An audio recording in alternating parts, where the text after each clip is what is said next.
বসে বাংলাদেশের খাবারের টেস্ট পাচ্ছি।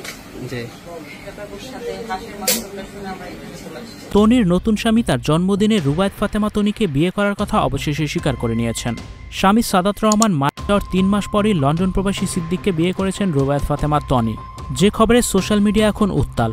এই ফকিন্নির বেটা, তোর বউ মারা যাওয়ার পরে 40 দিন পার করবি না, তুই তো আরেক বেটির হাত ধরে ফেলাই। 10 দিনও পার হবি না যে আরেক বেটির সাথে যা ঘুমায়। লন্ডন প্রবাসী সিদ্দিককে বিয়ে করেছেন নারী উদ্যোক্তা রুবায়েত ফাতেমা তনি। এবার গোপনে প্রেম বিয়ের খবর জানালেন তারা দুজনে। নিজের ব্যবসা থেকে লন্ডন প্রবাসী স্বামীকে বেশি সময় দেন নারী উদ্যোক্তা রুবায়েত ফাতেমা তনি। কিছুদিন পরপরই চলে যান লন্ডনে। শেষ 2 মাস দফায় দফায় লন্ডনে গিয়েছেন রুবায়েত ফাতেমা তনি। মাসখানেক সময় ধরে লন্ডনের স্বামীর কাছে আছেন রুবায়েত ফাতেমা তনি। স্বামী সিদ্দিকের জন্মদিনে বিয়ের কথা স্বীকার করে নিয়েছেন রুবায়েত ফাতেমা তনি। লন্ডনে তনিকে নিয়ে এবারের জন্মদিন উদযাপন করেছেন তার প্রবাসী স্বামী সিদ্দিক। তনির সাথে অনেকগুলো ছবি শেয়ার করে সিদ্দিক লিখেছেন, আমার সুন্দরী স্ত্রীকে অসংখ্য ধন্যবাদ আমার জন্মদিনটাকে এত স্পেশাল করার জন্য।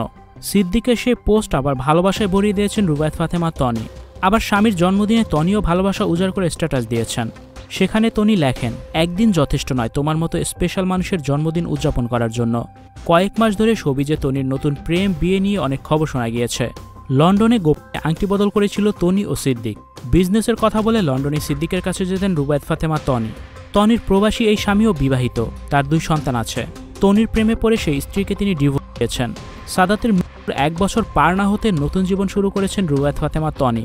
তনির প্রবাসী এই স্বামীর 2 ছেলে আছে। তনির সেই সন্তানদেরকে মেনে নিয়েছেন, তাদের মায়ের ভালোবাসা দিয়ে আগলে রাখবেন। আবার তনির 2 সন্তানকে আপন করে নিয়েছেন তার প্রবাসী স্বামী সিদ্দিক। ভিউয়ার্স, তনি সিদ্দিকের বিয়ের খবর জেনে আপনাদের কাছে কেমন লাগলো কমেন্টস করে অবশ্যই জানিয়ে দিন। আর ভিডিওটি বেশি বেশি করে শেয়ার করার অনুরোধ রইল। Icon Focus 24 TV, powered by 4D Fourth Dimension। আমাদের চ্যানেলটি সাবস্ক্রাইব করে আমাদের সাথে থাকুন।